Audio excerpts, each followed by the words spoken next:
Le rapport au temps est modifié également. Il y a deux phénomènes qui coexistent en quelque sorte pour ces danseurs, acrobates, circassiens qui accompagnent Kitsu Dubois. Il y a à la fois un effet d'accélération temporelle, c'est-à-dire qu'il faut vous représenter une sorte d'environnement rattrapé à chaque fois, ou si on s'appuie contre un mur, on est calé contre le mur. Dans l'espace, c'est exactement l'inverse.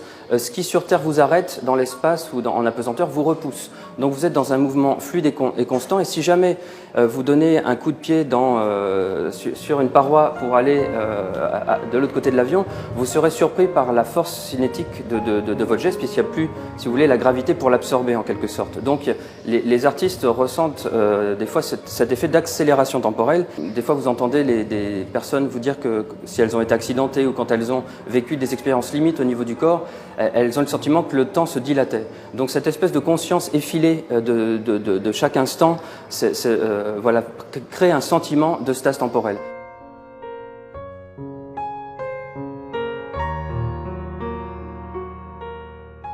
Votre oreille interne ne vous sert plus à rien, c'est-à-dire ce qui vous sert à vous orienter sur Terre ne vous sert plus à rien. Vous mettez à sentir votre corps d'une façon totalement différente. Le rapport à l'espace est modifié puisque vous pouvez en atteindre les moindres recoins. Le rapport au temps est modifié, donc vous imaginez bien que pour un artiste, c'est un environnement d'une fécondité totale en matière de création. Donc il se trouve que pour un artiste, c'est un environnement d'une fécondité totale en matière de création. Kitsu Dubois, elle, expérimente depuis 15 ans une sorte d'alphabet chorégraphique pour corps sans poids.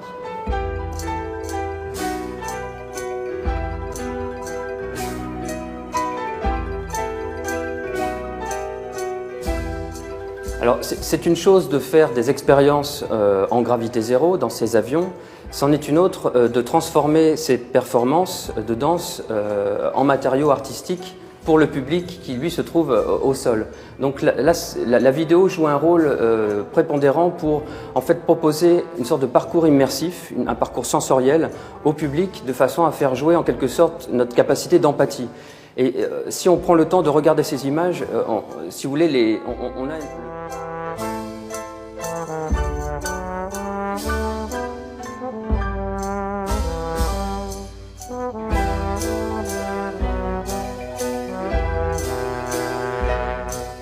Entre les danseurs qui évoluent en portée sur des trapèzes ou en jonglant avec si vous voulez, des objets qui donnent le sentiment d'être des objets sans poids, en regardant les images projetées avec des obliques, etc. En fait, on a le regard qui flotte en permanence et on se prend à regarder les façades d'immeubles ou les espaces qui nous environnent quand on sort de ces spectacles avec un œil neuf. Et c'est vraiment toute la force d'évocation de son travail.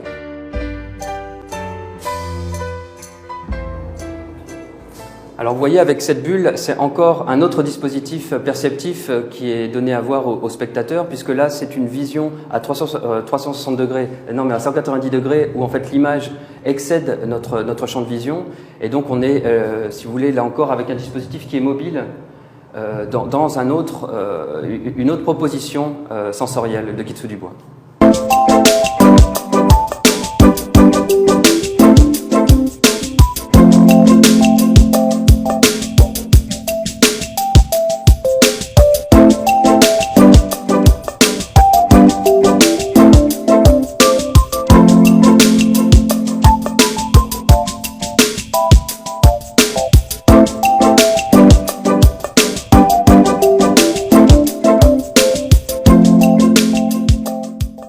Le premier opus de 6x6 est consacré à un thème, le déplacement.